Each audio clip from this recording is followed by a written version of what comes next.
guys, let's talk about the current state of Doctor Who. We'll start off with the modern series, and honestly, I think it's just in a holding pattern. I don't think we're going to get any kind of word on the future of Doctor Who until after the war between the land and the sea airs. Whenever that's going to be. I think at this point, since that is still part of the agreement between Disney and the BBC, technically their contract is still in place. They probably don't want to do anything to harm that, to hurt that, to shed any kind of negative light on that until after that spin-off series airs, whenever it's going to air. So I think all we're going to get is this kind of rumor stuff or little thing Russell says here and there. Like we've been getting, nothing really concrete. I really just think the future of the show is in a holding pattern until after the miniseries airs, or the spin-off series, whatever you want to call it. It's 5 episodes. That used to just be a miniseries. Now the question is, when will the war between the land and the sea air? I'm surprised we haven't got a date for that yet. If it's supposed to air in 2025 like they claimed, I figured we would have a date by now. I wonder if they'll push it to 2026. I think that's a possibility. Or who knows? There's a part of me that wonders if they'll shelve it and use it as a tax write-off, like they were originally going to do the Acme movie, like they did that one Scooby-Doo movie, like they infamously did with the Batgirl movie, where Warner Brothers just shelved it and took it as a tax write-off. I wonder if there's a potential Disney does that. Probably not. It's too well known. And plus, I think that would be an acknowledgement of failure for everyone involved. Especially since Russell's not running the war between the land and the sea. I think Pete McTighe is. And I like Pete. I think his episodes are, decent without being great. Praxius is a bit forgettable. Like, I never really had the desire to go rewatch it, but I didn't think it was just flat out bad. It had a couple really dumb things in it, but I didn't think it was bad. I enjoy Kerblam. Not S tier, maybe not even A tier, but a solid B tier story. I enjoy it well enough. And then I liked, did he do Lucky Day? I think he did Lucky Day, which I found Lucky Day enjoyable. Again, not S tier, but enjoyable. I liked it well enough. It's fine. Again, Millie Gibson does a really good job carrying that episode, although the guy playing Conrad, very good as an actor in it. So I wouldn't mind seeing what Pete McTighe has to, what he does with the show, even though I'll be honest, I have very little interest in the war between the land and the sea myself. I'm not big into Doctor Who spinoffs in general, really. Will I watch this one? I don't know. We'll see. I haven't made up my mind. Maybe if enough of y'all really want me to, but I don't really think I want to. So we'll see on that. Maybe I'll do a poll on it or something whenever we get a release date. But if they ever did, if they actually shelved it, I would laugh for days. For days. Not because I wanted to get shelved, just because I think it was funny. But I think that would be an admission of guilt. So I'm pretty sure they're going to push forward and get it out there. It's just when.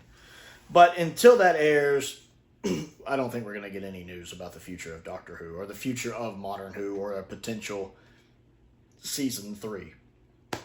Or even a resolution of what's going on with Billie Piper, because I think when you do literally the stupidest thing in Doctor Who ever, I think you need some kind of resolution for that. Or maybe not. Maybe you just take the hiatus here.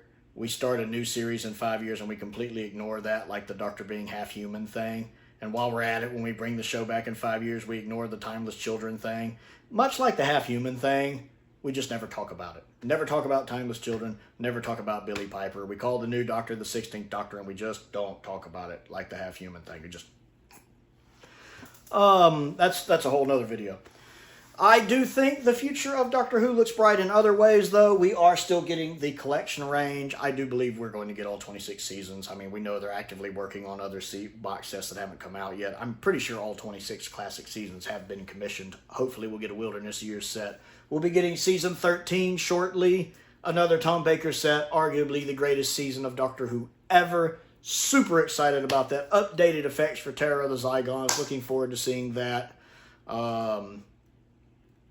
And then, of course, giving me an excuse to just to rewatch the episodes again. Plus, I do want to see the omnibus cuts of the original omnibus cut for Pyramids of Mars, the cut for Brain of Morbius, and the cut for Seeds of Doom. I enjoy watching those at least one solid time just to see what they do with it. And then after that, you know, we're still going to get the rest of them. We'll eventually get our Patrick Troughton season. Well, we'll probably eventually get all three, but we'll eventually get whatever the first one's going to be. Super excited to add that to the range. Looks like there's a strong potential for more animations. We did have that announcement at the beginning of the year that they were trying to hammer an agreement in place. They weren't quite there, but that they were close. No news since then, but hopefully everything got hammered out, so we'll get some animation news hopefully next year, or maybe toward the end of this year, you know. November 23rd of this year would be a great time to do a teaser for the next animation. You know, just a little teaser like they do with them, like they used to do with them, like for Faceless Ones or Macroterra. Basically just to let us know what it's going to be. Would be the perfect time for it. So hopefully more animations and more steelbooks coming. Super excited about that as well. More audio stories. We have more audios with the Ninth Doctor, with Christopher Eccleston reuniting with Billie Piper. I know people are excited about that. We have the 13th Doctor joining the audio range, and you guys know I'm not the biggest fan of the Whittaker era, but Vampire Weekend was very enjoyable. I actually liked the story. It was really good.